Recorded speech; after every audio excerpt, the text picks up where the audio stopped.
പൊന്നാനി ഉപജില്ലാ കലോത്സവം Veliyankode government higher secondary സ്കൂളിൽ നടക്കുമ്പോൾ ഈ വിദ്യാലയത്തിൽ നിന്ന് കലാരംഗത്തേക്ക്, സിനിമാ മേഖലയിലേക്ക്, നാടക മേഖലയിലേക്ക് ഉയർന്നു വന്ന ഒരു പ്രമുഖനായിട്ടുള്ള സിനിമാ സംവിധായകൻ കൂടിയായിട്ടുള്ള മുബിഹക്കാണ് നമ്മോടൊപ്പം ഉള്ളത്.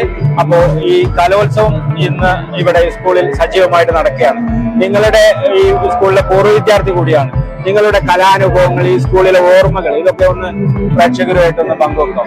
കലോത്സവം എന്ന് പറഞ്ഞാൽ ഇതൊരു നാടിന്റെ ഉത്സവമായിട്ട് മാറിയിട്ടുള്ള ഒരു സംഭവമാണല്ലോ. ഏഷ്യയിൽ തന്നെ ഏറ്റവും വലിയ കലോത്സവമായിട്ട് നിൽക്കുന്നതാണ് നമ്മുടെ ഈ സ്കൂൾ കലോത്സവം. പിന്നെ നമ്മുടെ നാട്ടിൽ നടക്കുമ്പോ ഞാൻ പഠിച്ചു വന്നിട്ടുള്ള ഒരു സ്കൂളാണത്. ഇവിടെ നമുക്ക് കലാപരമായിട്ട് ഞാൻ ചെറുപ്പത്തിൽ വളരെ അധികം പ്രോത്സാഹനം തന്നിട്ടുള്ള അധ്യാപകരൊക്കെ ഉണ്ടായിരുന്ന സ്കൂളിൽ നടക്കുമ്പോൾ തീർച്ചയായിട്ടും ഞാനിവിടെ എത്തിപ്പെടാൻ പറ്റില്ലെങ്കിൽ അത് എന്റെ മാത്രം ഉറപ്പായിട്ടല്ല നിൽക്കുള്ളൂ. സ്കൂൾ വളർന്നുകൊണ്ടിരിക്കുകയാണ്. കലാരംഗത്തുള്ള പ്രോത്സാഹനം പഴയ പോലല്ല. പഴയ കാലത്തുണ്ടായിരുന്ന പ്രോത്സാഹനം ഈ കാലത്തുള്ള പ്രോത്സാഹനം വളരെ വ്യത്യാസമുണ്ട്. ഇപ്പോ രക്ഷിതാക്കളെല്ലാം മുന്നിട്ടിറങ്ങിയിട്ട് നമ്മളൊക്കെ കലാരംഗത്ത് വരുമ്പോൾ നമ്മൾ തല്ലി അതിന് പിന്തിരിപ്പിച്ചിരുന്നതാണ് കലാരംഗത്ത് വന്നിരുന്നത്. ഇപ്പൊ അതല്ല. ഇപ്പൊ എല്ലാവരും നാട്ടുകാരായാലും അധ്യാപകരായാലും അതിന് വേണ്ട സർവ്വ പ്രോത്സാഹനവും കൊടുത്തിട്ട് വീട്ടുകാരെ അതിന് മുന്നിട്ട് ഇറങ്ങിയിട്ട് തന്നെ കുട്ടികൾ അതിനെ പരിപോഷിപ്പിക്കുന്ന ഒരു അവസ്ഥ ഉണ്ട്. ആ അവസ്ഥയിൽ എന്തായാലും വളരെയധികം സന്തോഷം തോന്നുന്നു. ഇത്ര മികവുറ്റ നല്ല കുട്ടികളൊക്കെ അത്ര ഫോർവേഡാണ് കേട്ടോ കലാരംഗത്ത്. കാരണം ഒന്നിനൊന്ന് മെച്ചായിട്ടാണ് ഓരോ പരിപാടികളും നടന്നുകൊണ്ടിരിക്കുന്നത്. അപ്പൊ അത് കാണുമ്പോൾ തന്നെ നമുക്ക് അതിയായ സന്തോഷമുണ്ട്. എന്തായാലും ഒരു മികവുറ്റ പ്രതിഭകൾ ഇനിയും ഈ സ്കൂളിൽ നിന്ന് മാത്രമല്ല എല്ലാ മേഖലയിലും ഉണ്ടാവട്ടെ എന്ന് എല്ലാവിധ ആശംസകളും നേരുന്നു.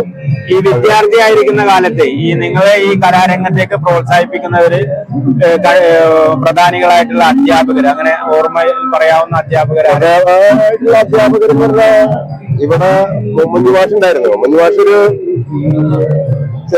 പിന്നെ മണ്ടൂര് മാഷ്. അപ്പൊ ഇവരൊക്കെയാണ് നമുക്ക് ചെറിയ പ്രോത്സാഹനമൊക്കെ തന്നിരുന്നത്. എന്താ പോലും അത് പൂർണ്ണമായിട്ട് അവരാ മേഖലയിലേക്ക് വിടാണ്. അപ്പൊ അപ്പോഴും ഇവര് പറയുന്ന പഠിത്താണ്. അവർക്ക് അന്നത്തെ അധ്യാപകർക്ക് പ്രധാനം പഠിത്താണ്.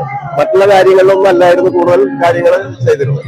അപ്പം എന്നാലും അവര് ചില അധ്യാപകർ പിന്നീട് അതിനുശേഷം ഗിരീഷ് മാഷ പോലുള്ള ആളുകൾ യാദൃശികമായിട്ട് പിന്നീട് വന്നിട്ടുള്ളതാണ്. അപ്പൊ അവരൊക്കെ ഗിരീഷ് മാഷൊക്കെ നന്നായിട്ട് എല്ലാവർക്കും നല്ല പ്രോത്സാഹനം കൊടുത്തിരുന്ന ഒരാളാണ്. ഏത് കലയിലാണെങ്കിലും അതിന് മികവുറ്റ പ്രോത്സാഹനം കൊടുത്തിരുന്ന ആളുകളാണ്.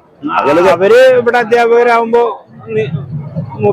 ഇല്ല, ഗിരീഷ് മാഷ അധ്യാപകനാകുമ്പോ ഇല്ല. അല്ല, ഞാൻ പിന്നീടുള്ള അധ്യാപകരുടെ മുബിഹക്കിനെ ഈ ഒരു രംഗത്തേക്ക് പ്രൊമോട്ട് ചെയ്യുന്നതിന്, പ്രോത്സാഹിപ്പിക്കുന്നതിന് ടിആർസി മാഷ ഒരു പ്രധാന പങ്ക് വഹിച്ചിട്ടുണ്ട്. ടിആർസി മാഷ അന്ന്, അതേപോലെ ജെ.പി. പനമ്പാടുള്ള ഈ കലാരംഗത്ത് നമ്മൾ മാക്സിമം പ്രോത്സാഹിപ്പിക്കാനുണ്ടായ ആളുകളാണ്. അപ്പൊ അത്തരം അധ്യാപകരെ വിളിച്ചു നിർത്തിയാൽ ബാക്കിയുള്ളവരൊക്കെ വെറും പാഠപുസ്തകം പഠിപ്പിക്കുക എന്നുള്ളത് അത് മാത്രം ഉത്തരവാദിത്വം മാത്രമേ ഉണ്ടായിരുന്നുള്ളവർക്ക്. അപ്പൊ അതിനൊക്കെ വിട്ട് അത്യാവശ്യം എല്ലാ അധ്യാപകരും കലയെ പ്രോത്സാഹിപ്പിക്കുകയും പഠനത്തോടൊപ്പം തന്നെ പ്രാക്ടിക്കലായിട്ടുള്ള കാര്യങ്ങളിൽ നീതി പുലർത്തി അല്ലെങ്കിൽ കുട്ടികൾക്ക് അത് മികവ് പുലർത്താൻ സഹായകരമായ അവസ്ഥയിൽ അധ്യാപകർ നിൽക്കുന്നുണ്ട്. അപ്പൊ ആ കാലത്ത് എന്ന് പറഞ്ഞപ്പോ വീട്ടിൽ നിന്നാണെങ്കിലും സ്കൂളിൽ നിന്നാണെങ്കിലും അധ്യാപകരും തല്ലും, വീട്ടിൽ നിന്നും തല്ലും കേട്ടോ. ഇന്നതല്ല, ഇന്ന് കുട്ടികളായിട്ട് വളരെ സ്നേഹപൂർവ്വം ലിങ്കായിട്ട് തന്നെയാണ് അധ്യാപകർ പോകുന്നത്. അതുകൊണ്ട് തന്നെ കുട്ടികൾക്ക് കുറെ മികവുറ്റ രീതിയിൽ അവരവരുടെ കഴിവ് പുറത്തെടുക്കാൻ കഴിയും.